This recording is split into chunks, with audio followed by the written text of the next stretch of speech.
سفیان کو مدلس کہنے والے متقدمین نے اس حدیث کو ضعیف کہا ہے، انہوں نے یہ علت قرار نہیں دی،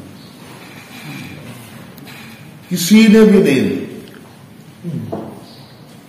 کوئی مئی کا لال نکال کے دکھائے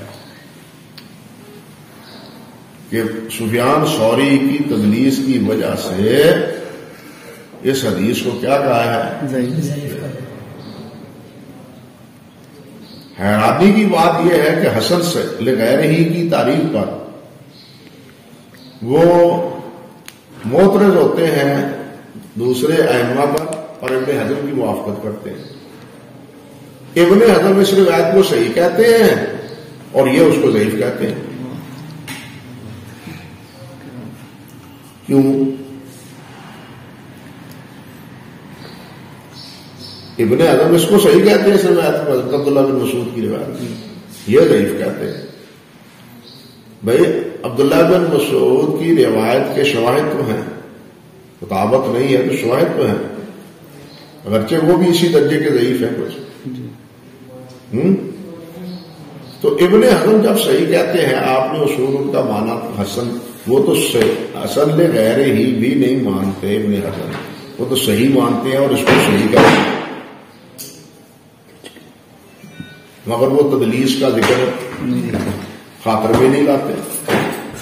امام بخاری نے جزء رفع الیدین میں نقد کیا ہے، اس پر کبھی ذکر ہی نہیں کیا۔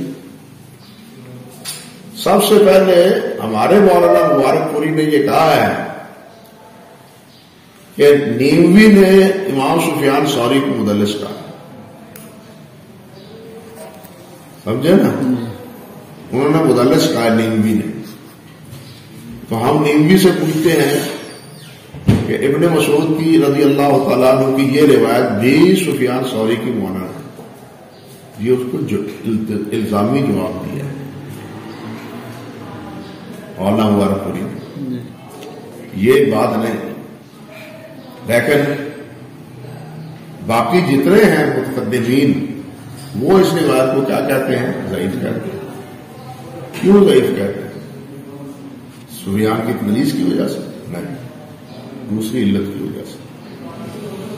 بلکہ ہمارے ہاں جتنی تدلیس پر کلام شروع ہوا ہے، متقدمین کی کلام میں وہ علت پہلے ذکر کرتے ہیں، تدلیس کا بعد میں ذکر کرتے ہیں۔ علم کی کتابیں پڑھ کے دیکھیں، اس میں کوئی اور خرابی، اس میں کوئی اور مانوی ہو یا اسنادی ہو اور کوئی خرابی پہلے ذکر کرتے ہیں، پھر کہیں جا کے کہتے ہیں کہ اس میں ایک بات یہ بھی ہے۔ ہم ابتدائی کہتے ہیں کہ اس میں یہ خرابی ہے تدلیس کی، باقی اس کے بعد سو جاتے ہیں۔ یہ منہج نہیں ہے محدثین متقدمین کا، یہ منہج نہیں۔ سفیان ثوری سے یا بن سعید روایت کرے تو وہ محمول علی السماع ہے، وہ بھی اور بھی ایک دو راویوں کا نام دیا۔